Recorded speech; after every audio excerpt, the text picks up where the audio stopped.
and especially the Chinese, because it turns out that there was a huge shortage of precious metals in China, and there was a great need for that Spanish silver.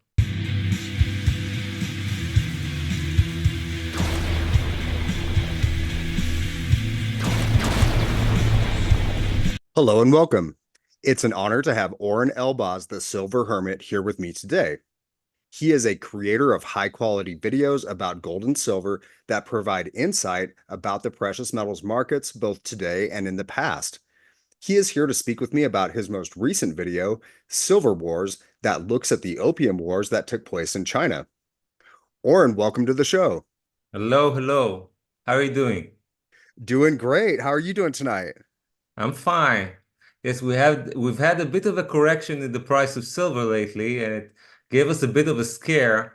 But I have a feeling that it's about to find some support and perhaps rally from here. I'm keeping my fingers crossed.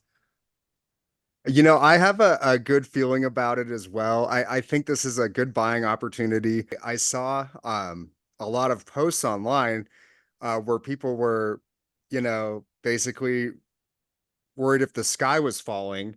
And Yeah. so I decided to do my most recent video on, specifically that, because I don't think it's time to panic. I think that the fundamentals for silver are still very strong. The demand's really high.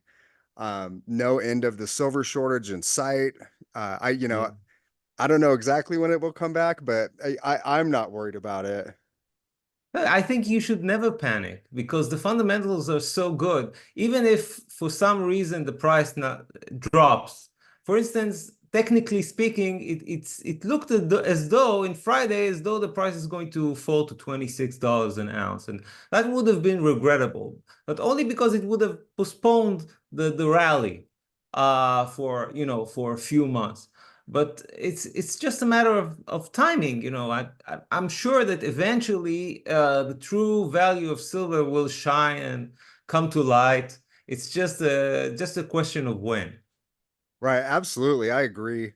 I have heard some people put forward the idea that, it would be really high if the COMEX shenanigans had were just didn't exist, and I completely agree with that. But even with them, having these large short positions, I feel like with the Fed rate cuts coming up, um, a lot of folks are projecting 1 to 2 before the end of the year. I think that is going to put some upward pressure on the price. And I think as we go into fall, we'll probably see some people start buying. There's a lot of political uncertainty right now. I think that there's a growing awareness in the states of um, the dollar hegemony coming to an end. Right after Saudi Arabia started talking with China and the BRICS about Project Enbridge, in that time period, if I brought up to a stranger or coworker, if they had heard that Saudi Arabia was settling oil contracts outside of the dollar, everyone I was talking to was like, no. But here recently, when I've been talking to people about it, more of them have been aware. And Really? the old folks, of course, are like mad about it. They're like, we never should have trusted those Saudis, all this kind of stuff. I'm sure that if I'm going to ask Israelis right now about Project Enbridge they know nothing about it. Absolutely. But of course, we're in the midst of a war. We're in the midst of a conflict, which is probably it's going to get expanded to the north because we're having trouble with Hezbollah in Lebanon. So people are preoccupied with that. People are not thinking about economics at all. So Yeah, and it's sad because, having economic security, it's part of a country's resilience. It's part of a country's ability to withstand aggression, to my view. absolutely. And I mean, it makes sense that that would be absorbing all of their thoughts. I mean, whenever, your safety is in question, it's going to be really hard not to focus on whatever that threat is. And so I could see myself behaving the same way. That would probably take up a lot of my thoughts if I was in a situation where my country was at war, you know. So Yes. I really hope And for the best for you guys out there. thanks. And It's just and such a sad. this this connects to the topic that we want to speak about today, because China is part of the BRICS, of course, and Israel is allied with the United States. So we're like seeing the every power, every country in the world right now aligning itself either with the BRICS or with the United States, and we're seeing these two groups emerging. And today we want to speak about China, and we want to try to decipher what China is thinking and what China is planning, and through viewing China's history, taking a look at China's history in the past few centuries, and trying to discern from it its plans and intentions for the future. Right, absolutely. What might be motivating them? Why might they feel how they do? It's smart to look back at history, when you're considering these things. Yes. There's a And saying that the further you can look in the past, the further you can view the future. that's a great saying. I'm probably butchering it. It was it. Uh, I also I don't recall who said it first, but it's true. Having a historic perspective on events, it sheds a new light on things that you're seeing right now. It gives an entire new perspective. And the Opium Wars, it's such a fascinating story. And that Silver played a role in it as well. Yes, so I it began my interest in China. First of all, I need to say I'm not an expert on China, not really, because I don't speak Chinese, so I can't read source materials. Everything I read is in English. It's through the eyes of Western thinkers and historians. But nevertheless, um, um, my interest began when we saw the Shanghai Gold Exchange starting to take control over the pricing of precious metals. And we've seen that in the past few months starting to take effect. And then I realized I knew almost nothing about China. I knew almost nothing about China's history. So I started reading about it out of interest. And I went into a rabbit hole, as you say. And I started reading more and more, and there was an insight that emerged. Now, I don't think every historian is able to come to this conclusion. I think you need some knowledge in economics in order to see that the driving force behind the Opium Wars of the 19th century was silver, the age of discovery. Columbus, of course, discovered America at the end of the 15th century.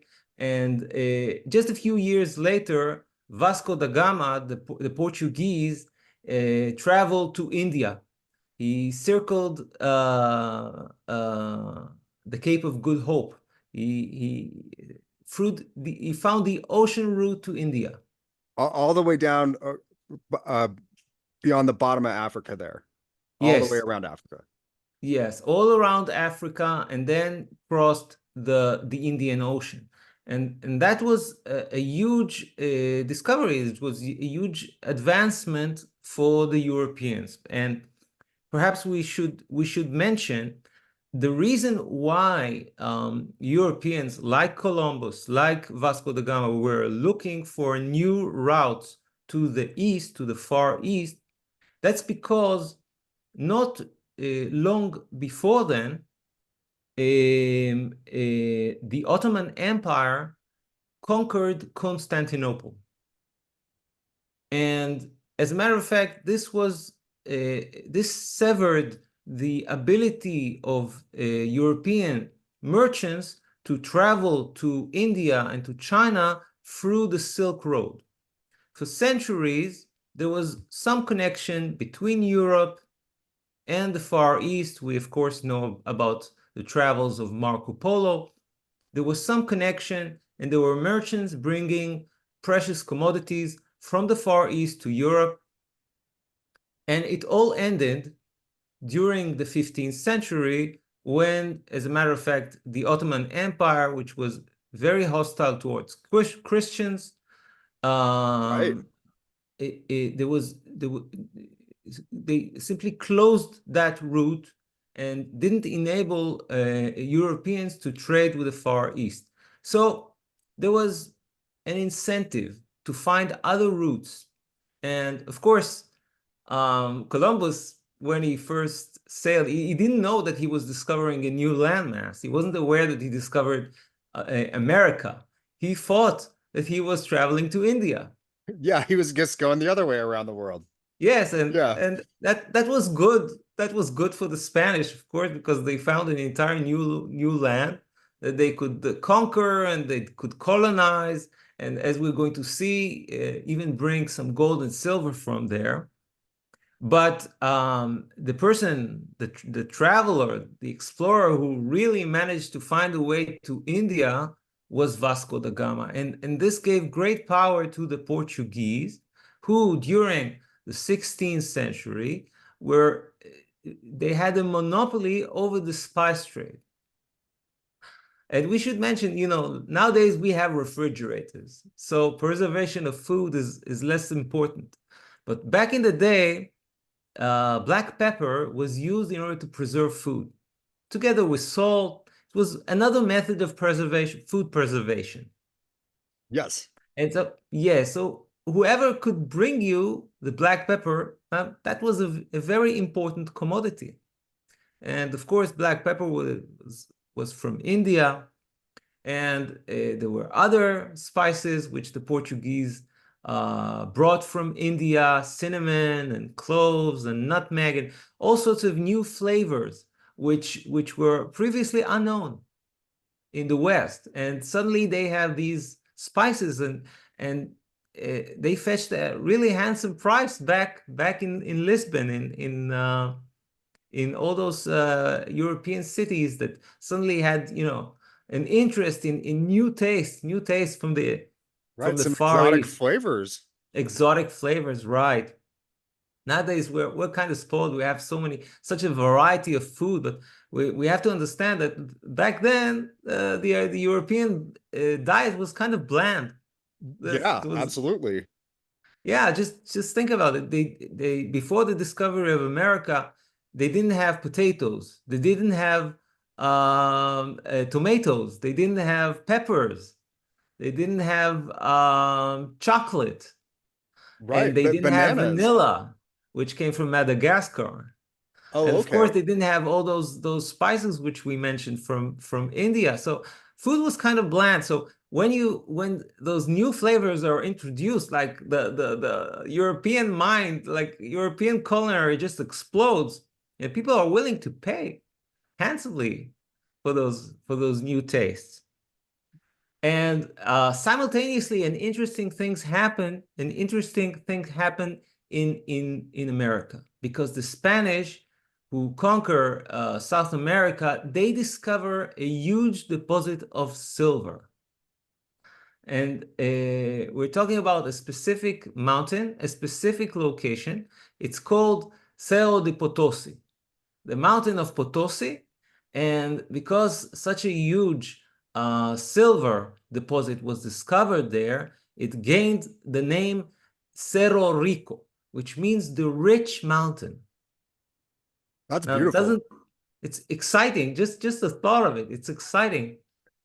And what's so amazing is they say that this deposit of silver was so rich that during those centuries, the The Spanish dollar? 17th and 18th century, okay, I get confused, but during like 200 years, it supplied on one source I read 60% of all the supply of silver in the world. And another source claims that it was even 80% of all the silver in the world. But we're talking about huge amounts of silver compared to Wow. what existed back then in Europe. And of course, it made the Spanish very rich. Oh, yeah. And you know what? I would have been, I don't think too long after that when the San Jose, I don't know if you'd heard of that ship, but it was a big Spanish galleon, and they think it's the biggest treasure hoard humanity ever put on one ship. And it was a Spanish ship leaving Cartagena. And the British knew they had been loading it up for so long with all this stuff. And I think it had been postponed for some reason. And so the British knew that they were leaving with this, and they tried to take it, but they sunk it by accident. And that all that treasure is still down at the bottom of the ocean today. It's within Colombian waters, but it's like 3,000 feet deep, and it's something everybody's been drooling over since way back in the day when the Spanish were extracting all the gold and silver out of South America. Yes. Now, try to imagine, as since gold and silver were money back then the empire, the Spanish Empire, which controls that rich mountain, is essentially the world's bank. No Oh wonder yeah. then that its currency was the global reserve currency at the time, and that currency, we call them Spanish dollars. With that silver, which they mined from Cerro Rico, which is present-day Bolivia, they started minting a new type of coin, a large silver coin, high purity, 90% or more, approximately 25 grams of pure silver in each coin. This is the silver dollars that we know. They exist till today. They were very ubiquitous. They existed throughout America. As a matter of fact, they were legal tender in the United States until I think 1850 something, the Coinage Act of 18. Please remind me, because I Yeah, I think it was forget the year. 1857. Yeah, 1857, I think. Yeah. So they were these coins, they spread around because international trade was just picking up for the first time, and this was the coin of the realm, and it was extremely successful. And now that you can find them as far as China and Japan, they just spread. Yeah, they And went everywhere. And my understanding is they were pretty consistent for the time period as far as their yes, weight and purity and stuff. if you look at the really early Spanish dollars, they kind of look crooked. They're misshaped. They're not Okay. exactly round. Uh, But as the technology, the minting technology improved, they became clean and round, and they had ridded edges, so you couldn't clip them, and they were trustworthy for good, I think, 200 years at least. They were considered as the global reserve currency. And okay, now we have to let's check what's going on the other side of the Pacific Ocean, in China. Now, China was a very secluded country. Now, it is said that there were days in which Chinese ships sailed the oceans and explored the oceans and got pretty far. But at a certain point, Chinese emperors became anxious that foreign influence is going to somehow upset their country, their society. So they closed the borders. They um, they put restrictions on naval trade, on coastal settlement. They had this policy that they wanted their people to be secluded from other nations, from other countries. So China at the time was kind of mysterious. It was otherworldly in a sense. And when the Portuguese first landed there, it was like meeting an alien culture. right. Yeah, they'd been so isolated. Yes, they've been isolated, and their culture was so different and so exotic to the Portuguese. And we have to understand that Chinese people, they saw themselves at the time as the center of the world. They saw themselves as the only civilized people, and they addressed foreigners as barbarians, which was kind of condescending Yeah, towards a little rude. yeah, a little rude towards the Portuguese. And I can imagine that at the time the Portuguese explorers, they were, kind of rough, kind of rugged, and perhaps they didn't shave and they didn't shower after, a long journey on the ship. So they came down from the ship looking like cavemen, perhaps.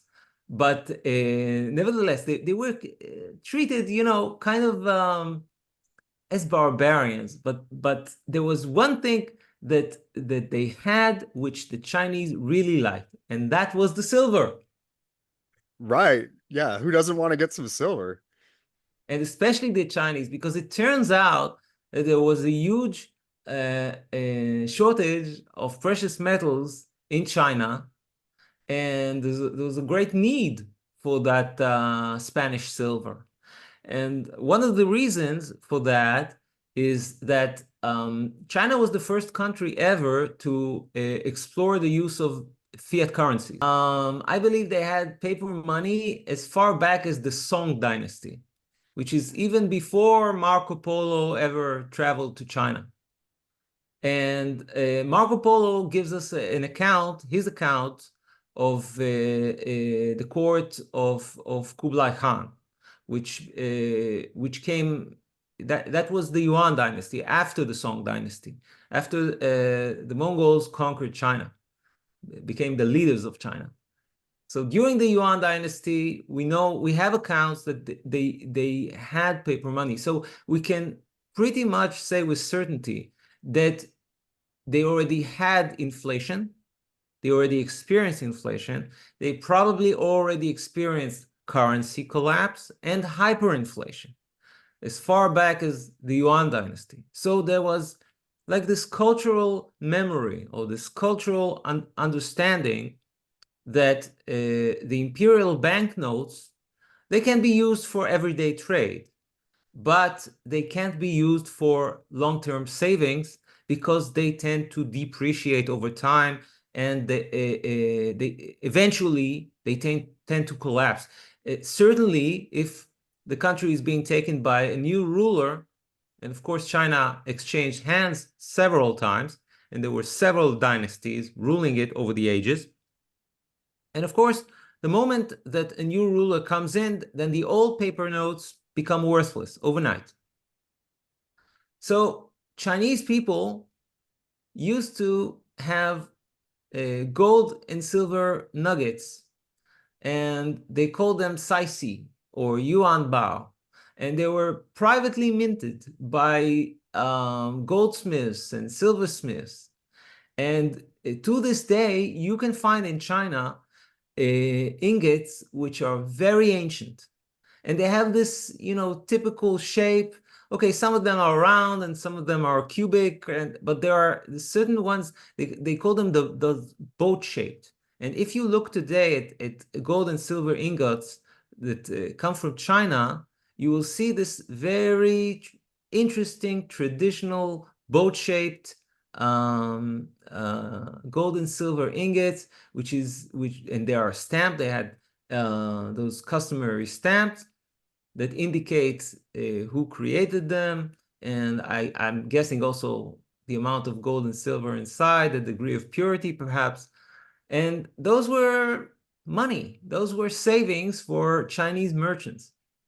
So of course there was huge need for those gold and silver ingots, and there probably wasn't enough. So when the Portuguese came with Spanish silver, there was a huge temptation to trade with them.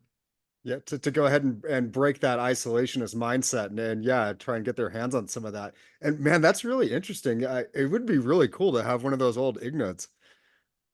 Yes, I hear that certain Chinese people, they inherit old, sometimes ancient ingots from their parents and grandparents, and sometimes if they can actually sell them for a huge premium if they are truly ancient and they have a collector's value. You can actually still find ingots which are ancient and have a collector's value. That's awesome. Yeah, I could see someone being willing to pay a high premium for one of those. There's so much history behind it. And then especially Yeah. if you're in China and it's, like your culture made this a really long time ago. I'm sure it'd be exciting to get your hands on one of those. Yes. And the Chinese at the time, they had wonderful commodities. They had silk, which the Europeans didn't know how to manufacture, and they had porcelain, also something which the Europeans didn't know how to manufacture. Those very refined, gleaming white dishes, hand painted with all those traditional decorations. It's something this was considered very high-end commodities, and then there was tea. Now we have to remind ourselves that this is before the Europeans discovered coffee. There was a time in which Europeans they didn't drink coffee. They knew nothing about this drink, but they did have tea from China, and tea is, of course, has a bit of caffeine. It is Yep, you it can get a gives you little addicted. energy. What? You can get a little addicted to that caffeine. Well, it's not as powerful as coffee, but it was for a time, certainly in countries such as Great Britain, in northern countries, cold countries. So you have this drink which is gives you energy, and it warms you. So there was a lot of demand for tea in northern countries. And of course, that tea comes from China. So there's huge demand in Europe for Chinese commodities. And on the other hand, there's huge demand in China for Spanish silver. So the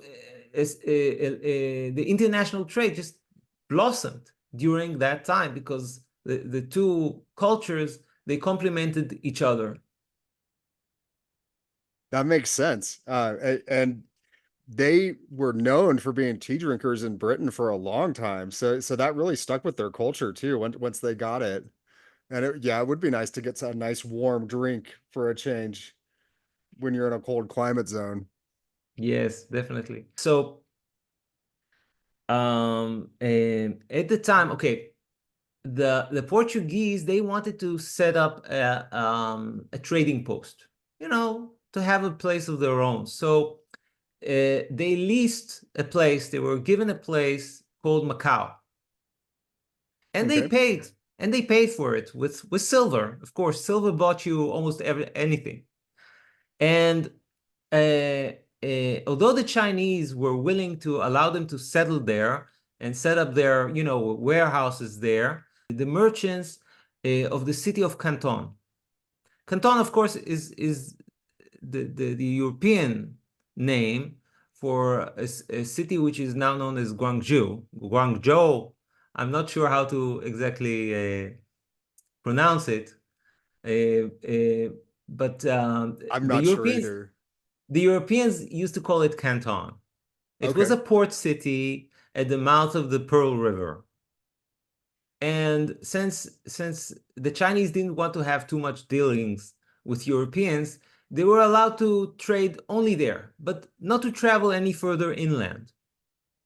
It was just a way to restrict them. So we don't mind if you come here, and we don't mind if you trade with us, but don't go any further inland because we don't want your influence. And particularly, they didn't want the Christian faith, I think. It's one of the things that they were fearful of. And as we're going to discover, they had good reasons to be fearful. And, for a while, this system flourished.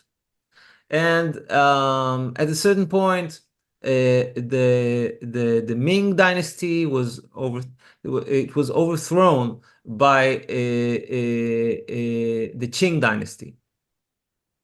But the foreign policy remained the same. Please stay in Canton. Come to Canton. You can stay there. They gave them a strip of land. You can set up your warehouses there. Those warehouses were named factories. That's what was their name. And for a time, in along the river, you had those buildings, and each one of them, belonged to a different Western power. It had the British factory and the French factory and the American factory later, and each of them had his own warehouses, but there were huge restrictions on them. As we said, they couldn't travel any further into the mainland. Also, they were discouraged from learning Chinese because, the authorities didn't want them to be able to communicate with the rest of the people.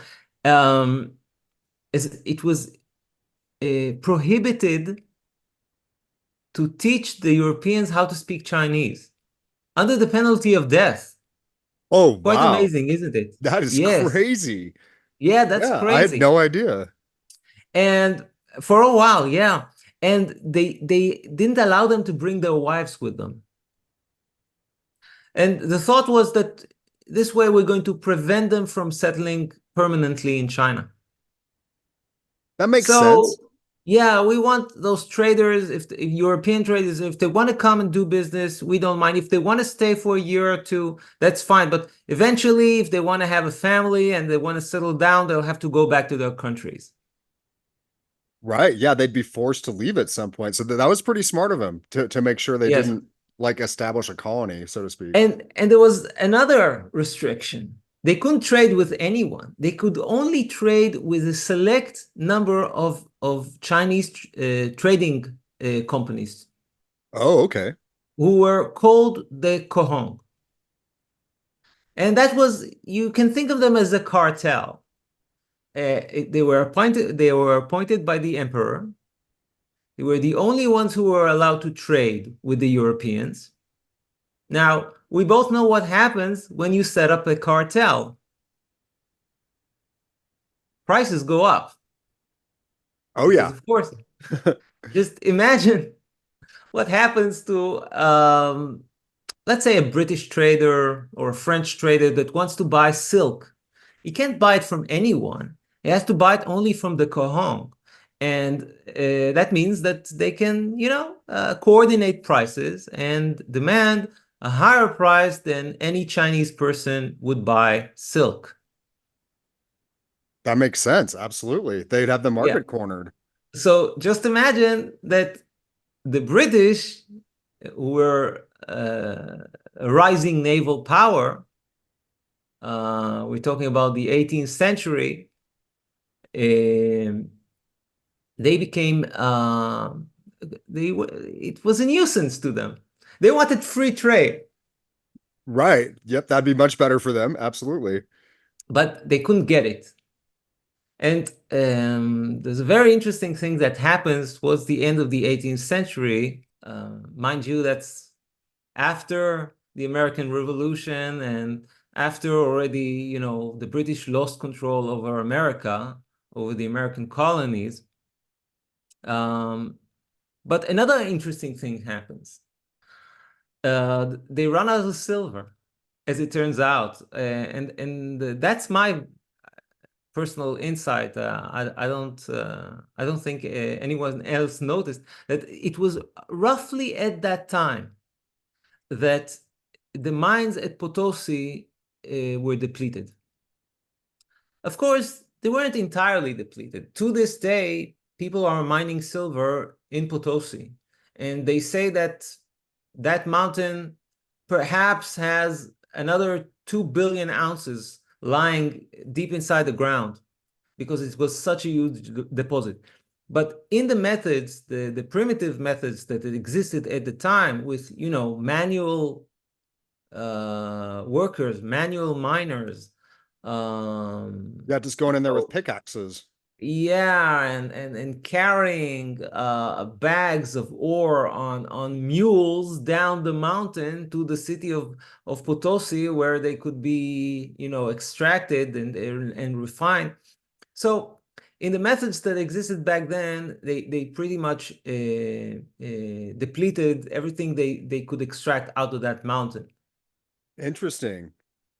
Yes, and again, Europeans again had a shortage of silver. They couldn't afford anymore to pay for all those Chinese the commodities which they grew accustomed to. Right. Yeah, probably nearly addicted to. Yeah, it was such a new and Definitely. great thing for them, you know? Yes. So they were thinking maybe we can find other commodities which the Chinese will be willing to accept in exchange for tea and porcelain and silver and silk, of course. And the King George III, yeah, the same King George who fought the colonies. That's interesting. Yeah, that's the same guy. He sends an embassy, a delegation to Beijing, um, ostensibly in order to present the king, the emperor, the Chinese emperor, with gifts. And the Chinese emperor is always willing to accept gifts, to accept tribute. It was, a sign of respect from the barbarians. Right. But yeah, the British, they were interested, trying to get the Chinese emperor interested in British commodities that perhaps they can trade with them, and perhaps they can loosen the restrictions on trade. But the Chinese emperor, which was it was specifically he was named the Qianlong Emperor, and he didn't play along, Qianlong. Yeah, he didn't play along because he wasn't impressed by them. He received the gifts and he sent back a letter which was pretty condescending to the British monarch, telling them, we have plenty of stuff here. We have everything in abundance. We don't need your stuff. We don't need your commodities.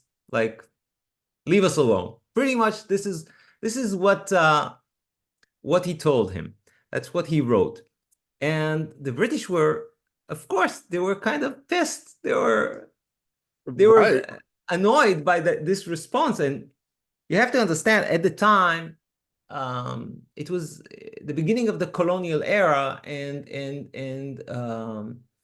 the British East India Company was expanding. Now, sometimes we think about Britain as occupying India, but we have to remember that it wasn't the British Crown didn't begin the conquest of India. It was the East India Company that started the conquest of India, which is quite amazing. It's not something that we're used to. The East India Company wasn't just a company. It was a power to be reckoned with. It had an army of its own of up to 200,000 soldiers, and Yeah, of course and a that's navy. crazy. I mean, that had to be stronger than most countries back then.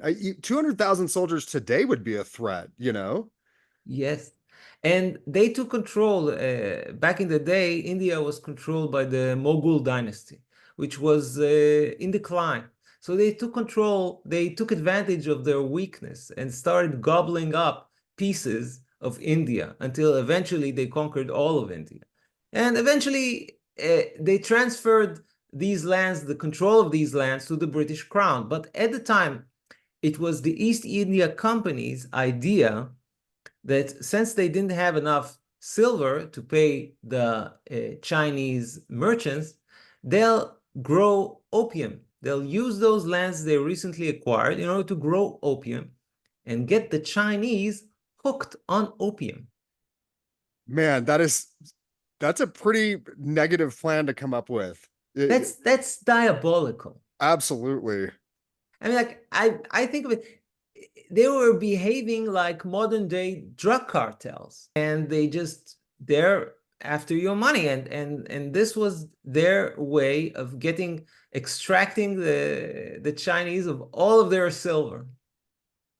Man, yeah, that is really diabolical. And it's sad too, looking back on how all this Yes, unfolded. it's very sad, and it's also unjust because of course opium was known since ancient time as a medicine, as an analgesic.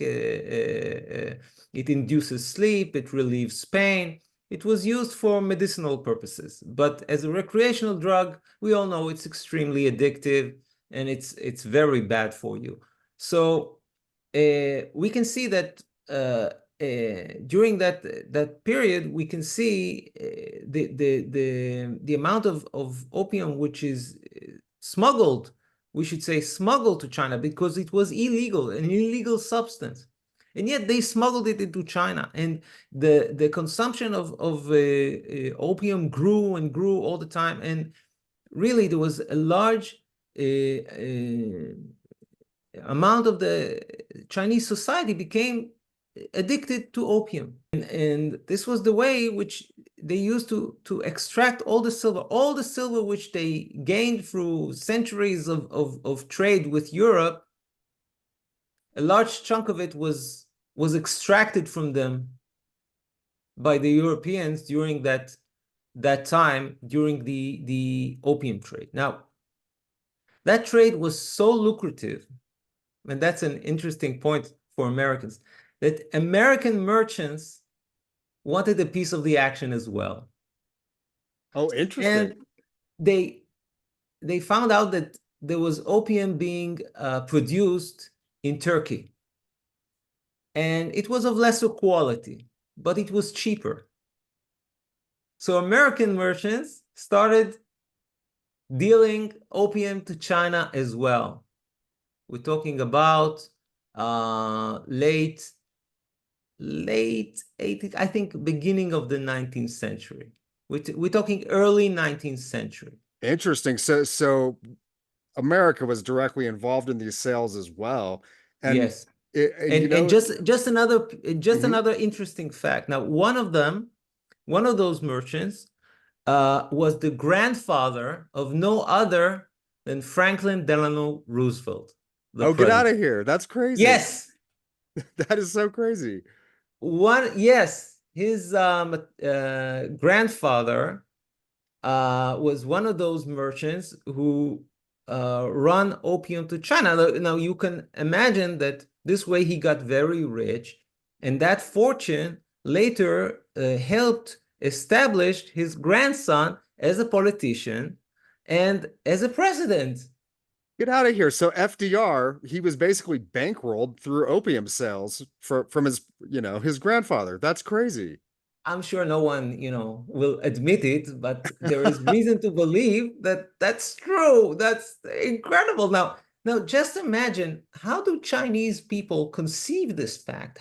What do they think that look, if I was a Chinese person, I would think that, hey, there's a direct link between the American leadership and this plot to get China hooked on drugs. It's outrageous.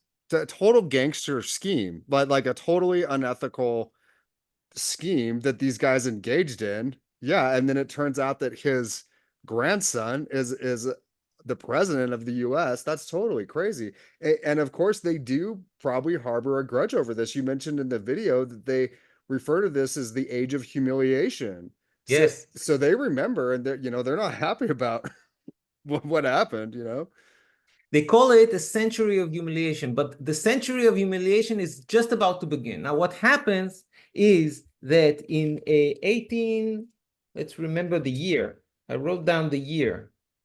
I can't find it because I have difficulty remembering years. Okay, it was in 1839. The Chinese decided to put an end to that opium trade, opium shippings, and they seized a large amount of opium for British traders there in Canton, and they destroyed it. Oh, okay. And we're talking about something like 1,000 tons of opium. Just imagine the amount of the number of people that could have become addicted to through 1,000 tons of that material. And that was just a small amount of what they used to ship every year. That is crazy. Yes, and the British, they were so incensed by it. How dare you destroy our opium? So they decided to go to war. And in 1839, they sent a navy to wage war against China. That's the first Opium War. And the Chinese they weren't completely aware of it, but the British were more technologically advanced than them. They had better ships, they had better guns, and they quite easily, although they were greatly outnumbered, of course, there were Chinese army was much larger and they had many ships, but they just destroyed them very easily. I mean, like a very relatively small navy could very easily overwhelm the Chinese defenses, take control over several port cities, and bring the Qing Empire to its knees. Right. Yeah, I mean, The, and, yeah, I mean their boats were no joke back then. I mean, whether they were fighting with the Spanish or whoever, they were a very dangerous navy. yeah, at the time they had the best ships in the world and the best gunners, I suppose, and the Chinese were no match to them. And they were defeated very easily.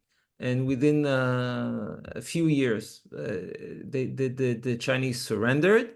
And in order to get peace back, they signed a very humiliating agreement, which is called the Treaty of Nanjing, in which they agreed to pay reparations, millions of ounces of silver as reparations, Oh, okay. and they ceded the island of Hong Kong to British rule. Of course, they had to agree to allow free trade with Britain, which meant that the flow of opium would continue uninterrupted. Man, what a So nightmare for the Chinese in that yeah, situation. like just put yourself in their shoes. They want to ban the use of this substance, but they can't. They can't enforce their own laws. And now just imagine for a second that the drug cartels in Mexico were so militarily powerful that they could conquer a few American cities and, beat the United States and force the United States to accept their drugs. Right. How would that make you feel? Oh, very, very small. I mean, you would feel so defeated, and then of course they did it to drug the general population. So they have these awful intentions. You would definitely want these people out of your country. You'd see them as monsters, you know. Yeah, that Yes, would be a terrible situation to have to live through. yes. And that was the what we call the beginning of the century of humiliation, because China had a terrible time ever since then. They had other defeats. For instance, in 1850, not long after, there was a rebellion. There was a Chinese convert to Christianity. His name was Hong Chiu-Kwan, and he invented this sort of uh, his own version of Christianity. It wasn't exactly regular traditional Christianity, let's put it this way. Oh, He interesting. he presented himself as not the second coming of Jesus, but the brother of Jesus, Oh, no way. Crazy. as though he was the son of God as well. That's interesting. And I didn't know that guy did that. hardly I never heard about it until recently. And I think hardly anyone in the West has ever heard about this. And the reason I mention this is because that led to a civil war between there was a section of the country, as I told you, the Qing Empire hailed from Manchuria. There Yes. are groups within China. And so the southern Chinese, the Han Chinese, resented them. So they went along with that character, with Hong Chiu Kwan, and that led to a civil war that lasted something like 14 years. And the amazing bit about they say it claimed the lives of 20 to 30 million people Holy during cow. those years. That was a Now, brutal war. yes, that was a brutal, brutal conflict. Now, just imagine, about at the same time, just a few years after that, the Americans had their Civil War. And according to the estimates which I read, the total amount of casualties during the American Civil War, including civilians and people who died in camps, in prisoner camps, it amounts to about 1 million people, the highest estimates. So, and we've all heard about the American Civil War. So many books were written about it, so many movies were done about it. We all know about the American Civil War, but none of us know about the Chinese Civil War, which happened roughly at the same time, was 20 to 30 times larger, As far as tolls, like casualties and as people far involved. as the amount of casualties. And nobody in the West has ever heard about it, and nobody cares about it. Yeah, I've never heard anything about that. That's crazy. And yeah, that was really, really ugly, but it's not well documented here at all. I've never heard anybody talk about it. I don't know how they treat it in China. I would very much like to hear if there are any, people of Chinese descent that can enlighten us. I don't know how they treat it if they talk about it, but I know that it's just it serves as an indication how little we know about Chinese history. Right. We in the West. Yeah, we're ignorant to it. Yes. And that's, I think, it's very sad. It's also very dangerous because we're dealing here with a rising power, which we hardly know anything about. That is really dangerous. And they're very aware, it seems to me anyway, of our conflicts, of the Civil War here, and they, you know, could even potentially use those old divisions to try and stir up problems online if they're pretending like they're an American, maybe. Who wants to, say something bad about the Civil War, and they would even know, well, if I claim that I'm from Georgia, then they might think that I support the South, or, but yeah, they know a lot about us. That is a dangerous position for us to be in. Yes. Now, there's a huge debate as to what are the intentions of China. And there are people, pundits on the internet who claim that China is peaceful in nature, doesn't want military conflict with the West. And I would like to believe that very much. But I try to judge current affairs as objectively as possible and trying to think, how would I feel if I were in the position of the Chinese people? And frankly, I think that they have lots of reasons to be angry with the West. And I haven't even told you everything yet. And I'm concerned that perhaps there is some desire within Chinese leadership to avenge themselves, or at least, if not through war, then perhaps through other means, through economic means or technological means to uh, dominate the West and pay back time. Man, I think that you're really onto something with that. Because I think that unfortunately the West set the stage, kind of seeded this idea in their minds that, you can drug the population. This is a good way to inflict serious damage on another country. And I'll tell you another reason that I think that you're onto something is that what I'd seen in an Associated Press article about China fueling the fentanyl crisis by directly subsidizing the manufacturing of materials that are used by traffickers to make the drugs outside of China. Yes, And this that's is something that I referred to in my video, which everybody is welcome to check out. Dude, Uh, everyone should watch this video. It's amazing. The art is beautiful. Thank It's you. such a great story. And yeah, I strongly recommend it. It's a really good video. Thank you. So it's eerily reminiscent of the Opium Wars. What is happening nowadays in the streets of America, of metropolitan America, with the fentanyl epidemic, the opioid epidemic? It's just so strangely reminiscent of the Opium Wars, because it's as though I don't know if it's the Chinese authorities behind that, or if it's just, private people doing it, or perhaps it's just a coincidence. But the fact that Chinese opioids, which are, They're not naturally grown like opium. They are synthetic. They are manufactured in a laboratory, but they are destroying the health and the mental and physical health of Westerners, just like the West has done to China centuries ago. No, no, Could it be a absolutely. coincidence? I don't think it is, because when they were looking into this stuff, they had one of those special House committees checking it out. And what the investigators said was that they were able to access a government website that revealed that tax rebates for the production of specific fentanyl precursors, as well as other synthetic drugs. um, If I understand correctly, the fentanyl is not directly produced in China. It's the precursors are produced in China. They're moved to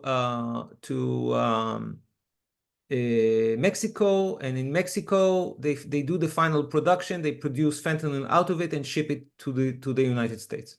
that's my impression as well. Yes. But it doesn't matter. The thing is, there's someone in China behind it, at Yes. least making money of it, Absolutely, definitely.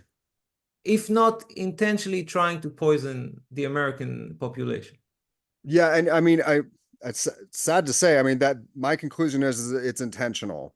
I don't know that for sure, but that's how I feel. Yes, we know nothing for sure because I don't have any sources inside the Chinese Communist Party, so Right. I, Yeah, I me can't neither. tell their true intentions. And I would very much, if there are Chinese people who know better, I would very much like them to contact me and tell me. And if I'm wrong, I'd be very glad to like change my views because I just want to learn. I just want to improve, expand my knowledge. Right. So Absolutely. just very briefly, I want to mention a few more events in the history of China, which took place later. You And bet. after the first Opium War, there was a second Opium War again when the Chinese tried to stop that trade, and again the British and other nations together, I think the French, went and fought them yet again. And on the second Opium War, they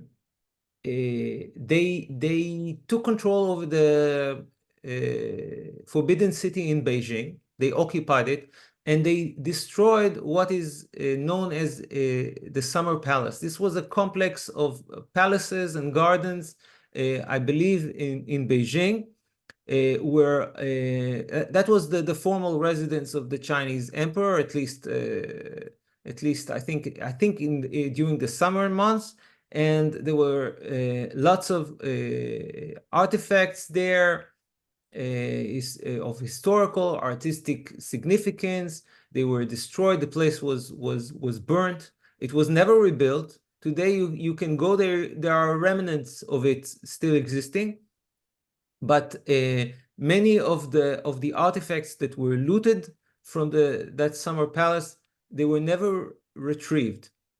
Oh So, and man, China is after them, trying to bring them home. I But see. yes, so it's another thing which is very painful for the Chinese, that their treasures were looted, and who knows what was there and what was lost in the fire. Thousands of years of history may have been lost there. Good point. Yeah, and then there's still remnants of it, so they see it, and it's this. They have the memory of it, and man. Yes, it's very interesting because that palace was constructed uh, in the style of European mansions, palaces. Oh, Uh, okay. yes, it was interesting. It was designed by four European emissaries, priests, who worked as artists and architects at the Chinese courts, and they wanted to expose themselves to European culture at the time. So they built a palace in a European style, and that was the palace which was destroyed. And by the way, they didn't know when they set it ablaze that all the servants were hiding in the basement, and they all perished. It Oh, was how terrible. sad. Yes. That's awful. Dang. That's really too bad too that they built it in a European style, which almost leads me to assume that they were really hoping to improve relations. Yes, there was at least some interest in European culture. Uh, No doubt at the time they realized that Europeans are technologically superior to them. So they need to start modernizing the country. And of course, after that, the Second War, which again, there was another treaty, another humiliating treaty with Britain, and some more land was given, and more reparations were taken, and the emperors at the time, they tried to modernize the country, but that was largely a failure. They didn't manage to adopt Western technologies so easily. And okay, and this is how Interesting. we arrive at the 20th century. And the 20th century was just as brutal for the Chinese people as the 19th century, because in 1911, 1912, they had a revolution. And the imperial rule was the emperors were overthrown. Oh, And okay. yes, and the Chinese wanted at the time, they wanted democracy. They established a republic of China. By the way, this is about the time we hear the story. If you ever seen the movie about the last emperor who was a child, this is Yes. about the time that these events happened. The last emperor was overthrown, and there was infighting between the Republic and communist forces who started emerging at the time. Interesting. So there was infighting at the time, and then we arrived at another unfortunate event, which at the time Japan was becoming aggressive. As we all know, it ended with World War II. But even before World War II, the Japanese invaded Manchuria. They just took control over that northern region, and the Chinese were powerless to resist. And for a time, the West didn't help them at all, apart from a condemnation at the League of Nations. There was no action done. And later, in 1937, the Japanese started advancing further into China. And this is something which many are not aware of, but while World War II was raging, the Japanese committed atrocities in China. And they took control over Beijing and Shanghai and finally Nanjing, which was the capital of the Republic. And there was a huge massacre. A very brutal massacre took place in Nanjing.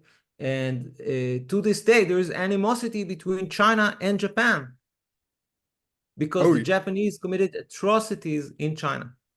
that's interesting. And it's really not talked about. It is evident that the Japanese dehumanized the Chinese, uh, much like the Germans did to my people, to Jewish people.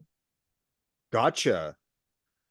Yes, It, there it, was terrible cruelty and terrible stories emerging from that time. And there was a temporary alliance of it. The communists and the Republic forces, they were constantly fighting, but they stopped fighting in order to, unite against their common enemy, the Japanese. And that was the only time which China received any assistance from the West. It was during World War II, in order so they can fight the Japanese. But of course, we know why, because the Americans were at war with the Japanese as well. So the Chinese became their allies. right. My enemy's enemy is my ally. Yes. But of course, war ends, and again, no peace, because the conflict between the communists and the Republic continues. And finally, the communists have the upper hand, and the army of the Republic, headed by Chiang Kai-shek, eventually eventually retreats to the island of Taiwan, which was also known as Formosa, if I recall correctly. So So that's the last remnants of the old like republic. exactly. And There, now this is something that people really need to understand, because to this day, Taiwan claims to be the legitimate government of whole of China.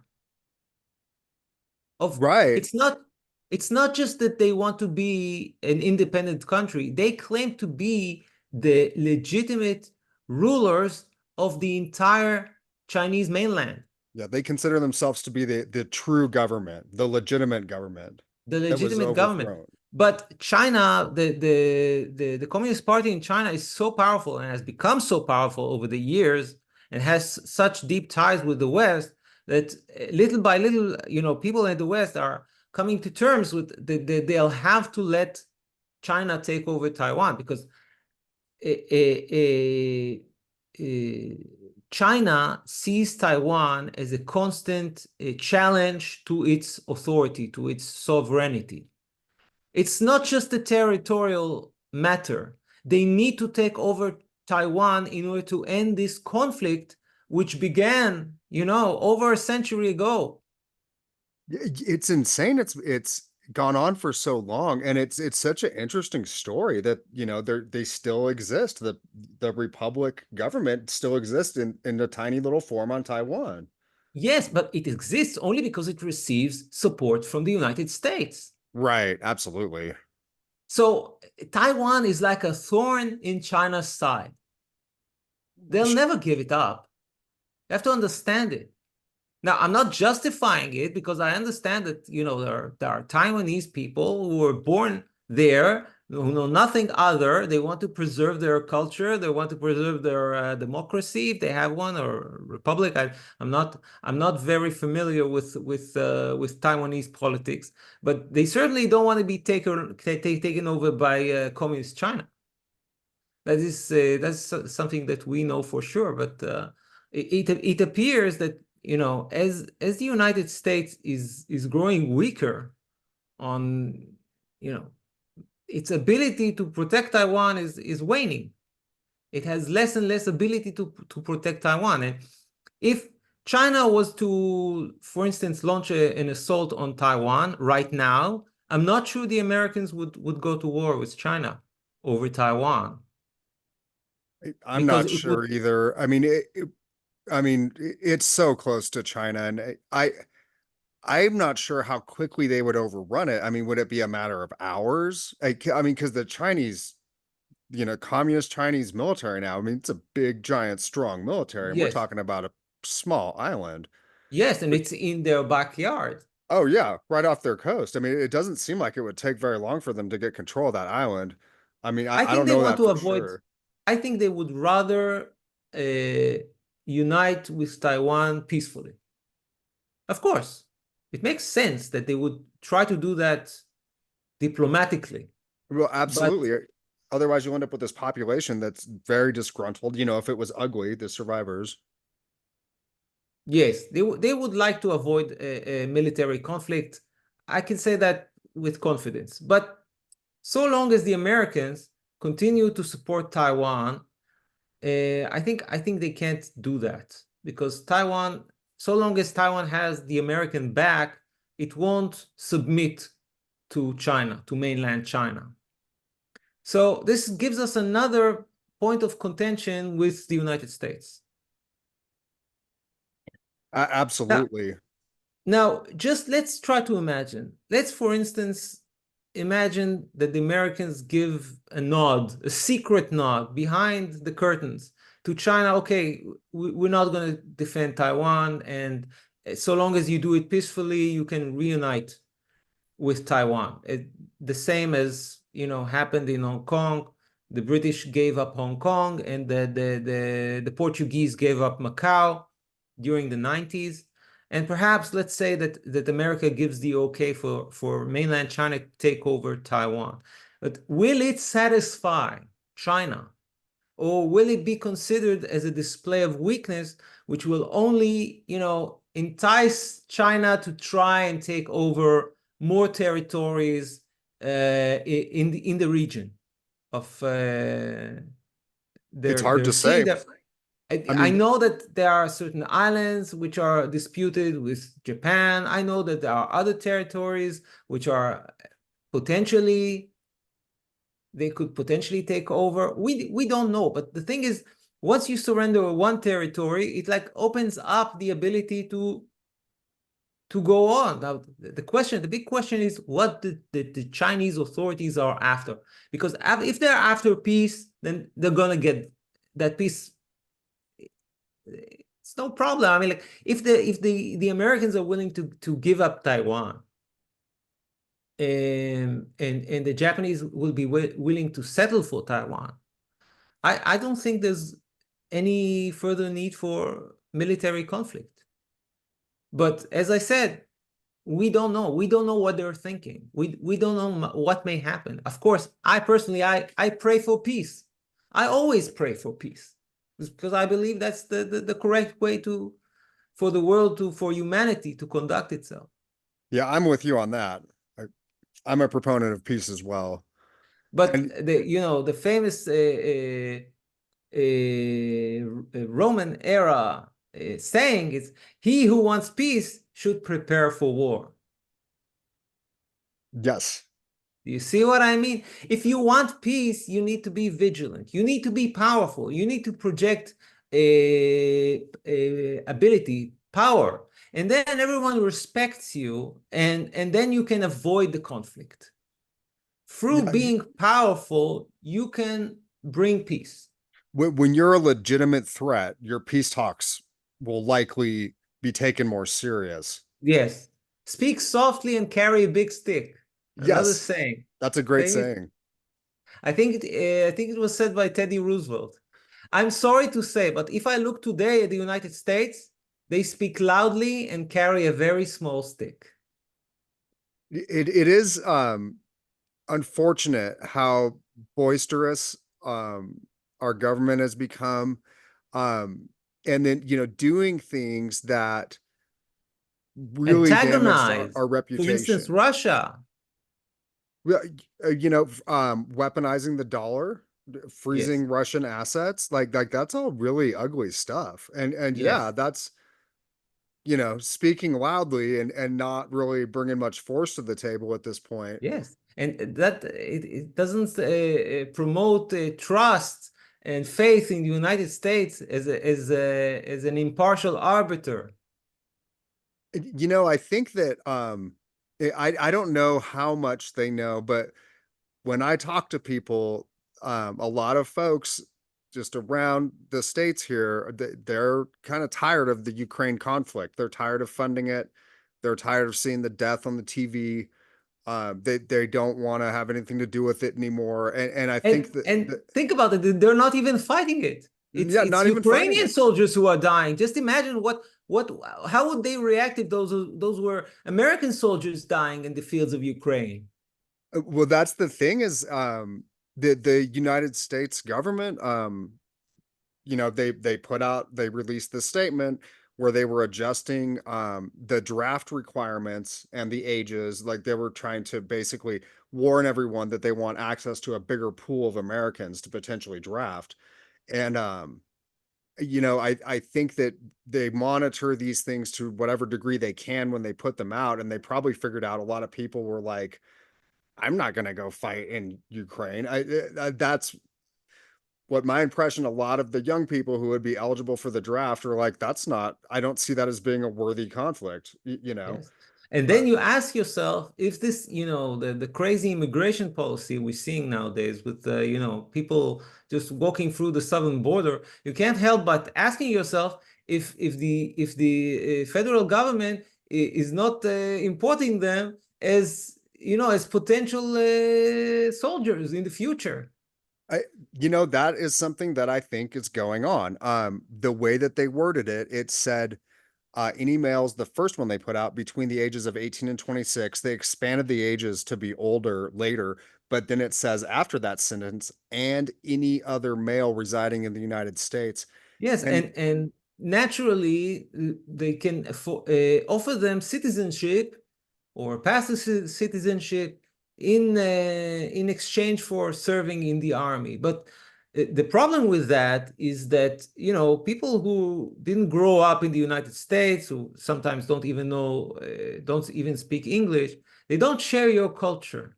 And then if you give them guns and you send them to fight for the United States, we don't exactly know how they will behave, if they will perform adequately, you know, in the battlefield. it doesn't seem like it would work out very well to me. But when I was reading that and I was thinking about it, I was like, oh, well, maybe that's why they're putting all of these people in the one building. They're like, you can all stay in this building for free for the next whatever it is, 6 months, but they know where they are. They could pull up, Yeah, surround that building, and be like, we're drafting all of you. And a lot of them are combat age males, But I don't know if that would work out very well, because no. this is what I think is the first chance they'd get. They'd run for it, and they're going to go back to their home country, and then their home country's not going to extradite them or anything like that. That's you know, that's one of the things that I often talk about, is that the elite, our elite, Western countries in Europe and the United States, they tend to think that people are interchangeable. Like, you know, we can Right. take like people from Africa or from South America and exchange them with European or Americans, and we just like pieces of Lego.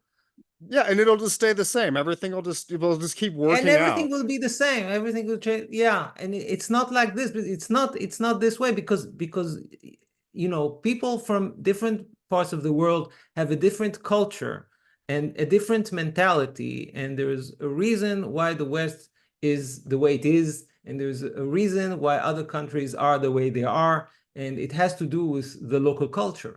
Yeah, and you know, my conclusion from this entire discussion, from this entire